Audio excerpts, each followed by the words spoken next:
What's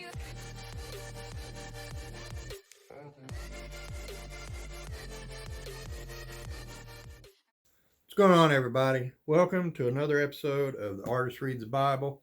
Today we're going to be starting with Exodus 14. It got a little length. It ain't too bad. So we'll more than likely 15's got a little length too. No matter. I'm going to do 14 and 15 today. As usual, got my highlighter, got my decaf Java juice, and I got the Living Word of God right here. Let me get these spectacles off. Give me a little Java juice and we'll get started.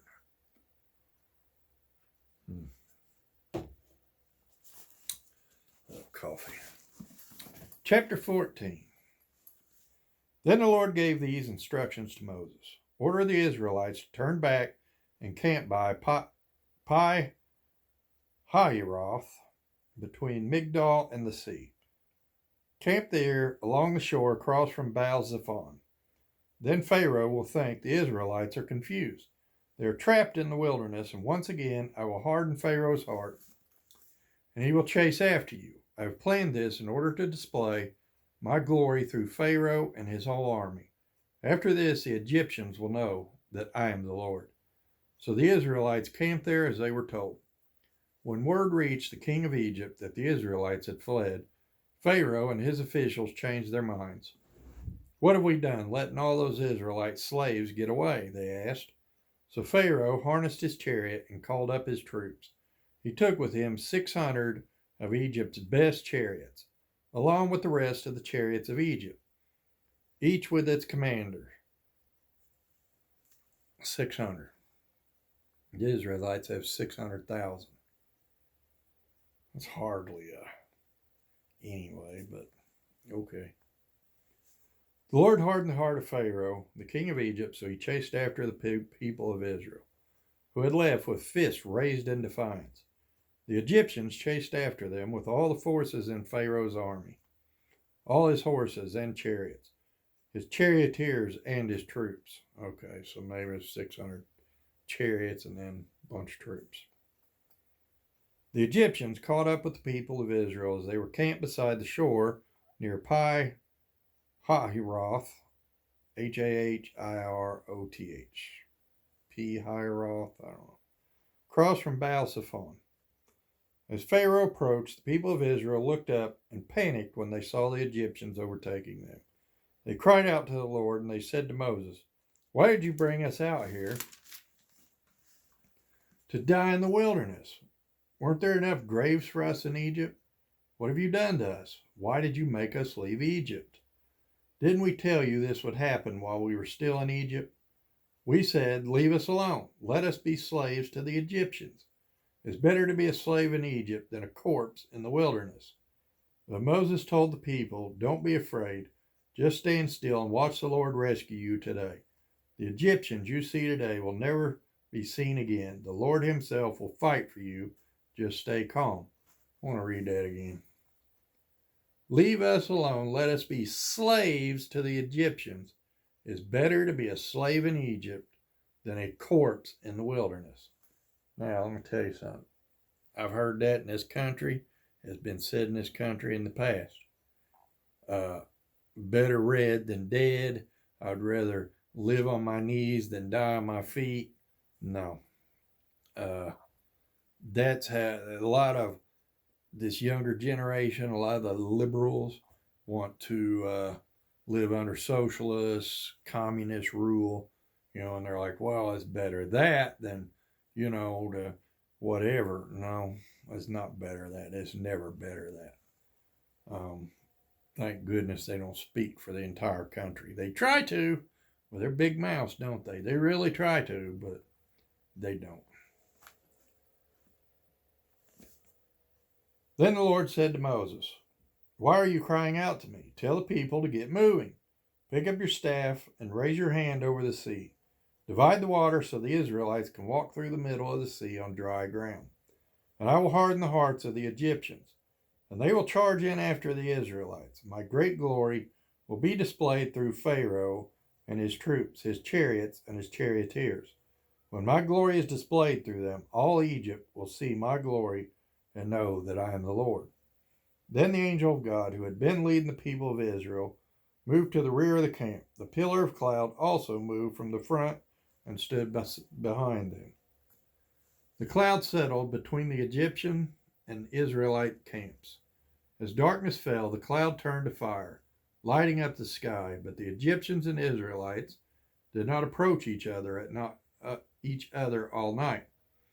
Then Moses raised his hand over the sea, and the Lord opened up a path through the water with a strong east wind. The wind blew all that night, turning the seabed into dry land. So the people of Israel walked through the middle of the sea on dry ground with walls of water on each side.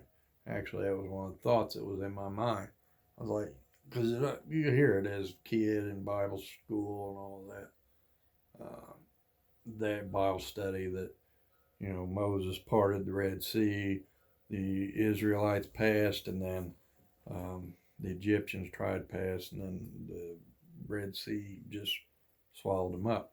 And I always thought, even if you part the Red Sea, that the seabed's going to be all mucky, and you're going to how you going to walk across that? You'd be sunk up to your knees trying to get through that old muddy muck and stuff. But that explains it. The wind blew it dry. So, see, each time you read the Bible, you're going to pick up something different. You're going to pick up more. That's why you got to keep reading it. Reading it once is not sufficient. You got to keep reading it and reading it and reading it and reading it till the day you die. Because trust me, every time you read it, you're going to pick up something new. See, I've done read it twice. I'm on my third time, fourth time with my wife. And I didn't remember that part. I guess it didn't sink in when I read it. I don't know. I guess if you have a photogenic memory, but that's why they call it God's living word. Things pop out at you. Then the Egyptians, all of Pharaoh's horses, chariots, and charioteers, chased them into the middle of the sea. But just before dawn, the Lord looked down on the Egyptian army from the pillar of fire and cloud, and he threw their forces into total confusion. He twisted their chariot wheels, making their chariots difficult to drive. "Let's get out of here, away from these Israelites," the Egyptians shouted. "The Lord is fighting for them against Egypt." When all the Israelites had reached the other side, the Lord said to Moses, "Raise your hand over the sea again. Then the waters will rush back and cover the Egyptians and their chariots and charioteers." So as the sun began to rise, Moses raised his hand over the sea, and the water rushed back into its usual place. The Egyptians tried to escape, but the Lord swept them into the sea. Then the waters returned and covered all the chariots and charioteers, the entire army of Pharaoh. Of all the Egyptians who had chased the Israelites into the sea, not a single one survived. But the people of Israel had walked through the middle of the sea on dry ground, as the water stood up like a wall on both sides. That is how the Lord rescued Israel from the hand of the Egyptians that day. And the Israelites saw the bodies of the Egyptians washed up on the seashore. When the people of Israel saw the mighty power that the Lord had unleashed against the Egyptians, they were filled with awe before him. They put their faith in the Lord and in his servant Moses. That's 14. I'll tell you what, if I was one of them Egyptians in that army, if I'd have seen what I guess would be their enemy, it wouldn't have been my enemy, not Israel, but, if my enemy was, ahead of me and I seen this great sea get parted like this and they start walking through, Pharaoh been like, "Y'all, go get them." Nope, not happening. And I never had that problem in the military. I was never given an absurd order or one that was just so stupid that, I even had the option to be like, "Nope, put me in the brig, get the MPs. I ain't doing it. You're stupid. I'm not following your orders."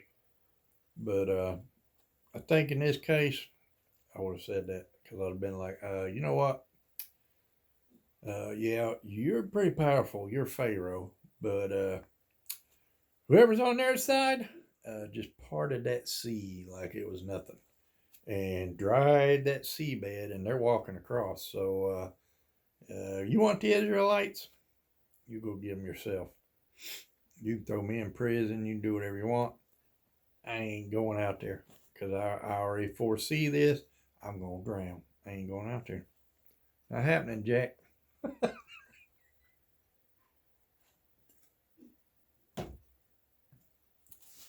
I can't believe not a single Egyptian was like, you know what?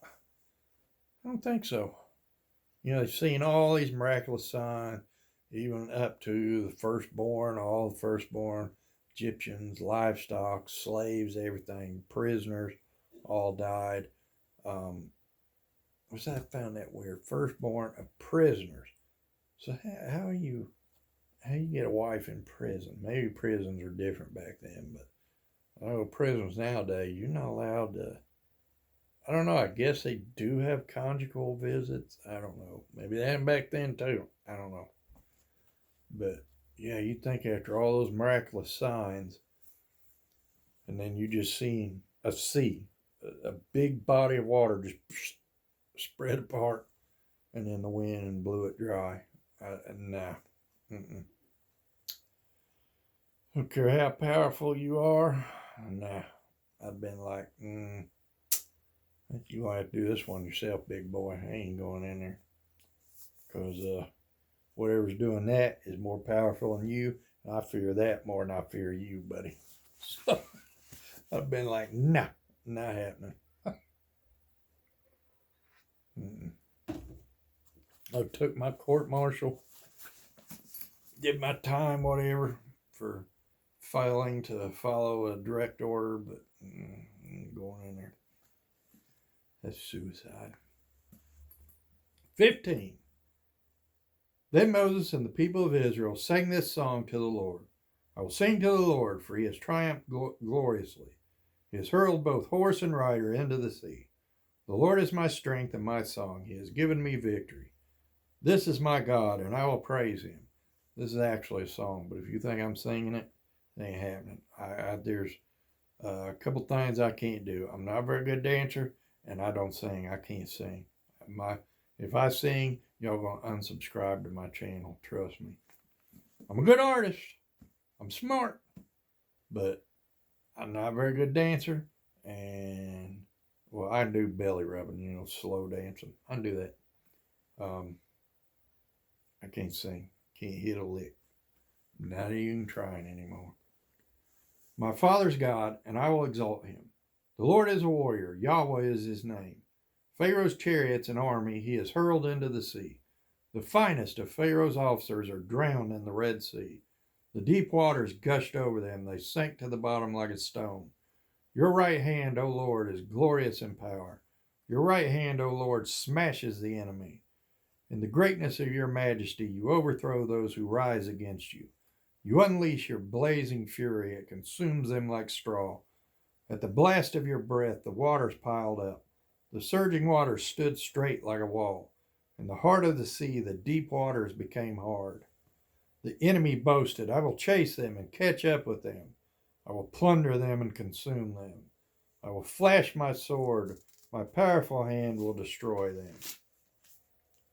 If they thought that, they're dumber than I thought they were. You just seen all the stuff in Egypt, and then you just seen a sea open up. And you think you're going to go in there? Good luck with that. But you blew with your breath, and the sea covered them. They sank like lead in the mighty waters. Who is like you among the gods, O Lord?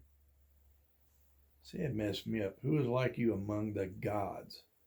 There's a couple of places in the Bible, just gods plural. I don't know. I fail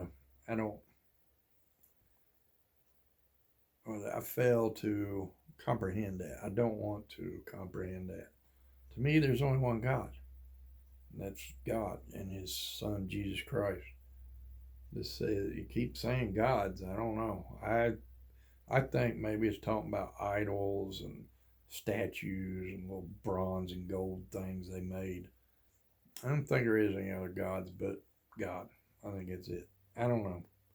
I mean, I could be wrong. I mean, if you think about it, did God have parents? I mean, maybe God had, I don't know. I'm not God. I don't, I pray to God, but I'd have never heard his voice. So, I don't know. Who am I to say? Glorious in holiness, awesome in splendor, performing great wonders. You raised your right hand, and the earth swallowed our enemies. With your unfailing love, you lead the people you have redeemed. In your might, you guide them to your sacred home. The peoples hear and tremble. Anguish grips those who live in Philistia. The leaders of Edom are terrified. The nobles of Moab tremble. All who live in Canaan melt away. Terror and dread fall upon them. The power of your arm makes them lifeless as stone until your people pass by. O Lord, until the people you purchased pass by. You will bring them in and plant them on your own mountain, the place, O Lord, reserved for your own dwelling.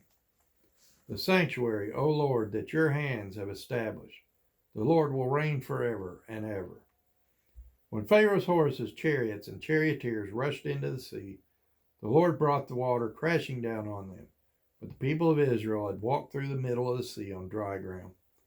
Then Miriam, the prophet, Aaron's sister, took a tambourine and led all the women as they played their tambourines and danced. And Miriam sang this song: Sing to the Lord, for he has triumphed gloriously. He has hurled both horse and rider into the sea. I noticed something about these songs in the Bible. None of them really rhyme. You can look at songs today, they kind of rhyme, They didn't really rhyme back then, but I guess they don't have to, do they? Then Moses led the people of Israel away from the Red Sea, and they moved out into the desert of Shur. They traveled in this desert for 3 days without finding any water. When they came to the oasis of Marah, the water was too bitter to drink, so they called the place Marah, which means bitter. Then the people complained and turned against Moses. What are we going to drink? They demanded. So Moses cried out to the Lord for help, and the Lord showed him a piece of wood. Moses threw it into the water, and this made the water good to drink. It was there at Marah that the Lord set before them the following decree as a standard to test their faithfulness to him. He said, if you will listen carefully to the voice of the Lord your God and do what is right in his sight, obeying his commands and keeping all his decrees, then I will not make you suffer any of the diseases I sent on the Egyptians, for I am the Lord who heals you. They don't listen, but after leaving Marah, the Israelites traveled on to the oasis of Elim, where they found 12 springs and 70 palm trees. They camped there beside the water. That's 15. Israelites are never happy, it seems like. They complain about water. Well, they complain about being stuck against the sea, between the sea and the Egyptians. They complain about water. Later, they're going to complain about food, and God's going to send them manna from heaven. He goes up, gets the commandments, and while he's up there, they build a golden calf and start worshiping it. They're never happy, and all they do is complain, and they're disobedient to God. Well, I can't say anything about the disobedient part. I'm always disobedient to God. I think maybe that's just a human thing. But, I mean, good grief. Could you imagine that? You see all these miracles. You see all these wonders, and you actually see God's angels. You hear God's voice. How can you complain? How can you complain? I mean, we follow and we believe and we have not seen. These people in that time seen the cloud, the fire, the angels, the Red Sea, the manna falling from heavens, the bitter water being made drinkable, the firstborns killed, the swarm of locusts, everything, all these miraculous signs. And they still complain. and they still doubt God. Man, I tell you what. I mean, can you imagine that?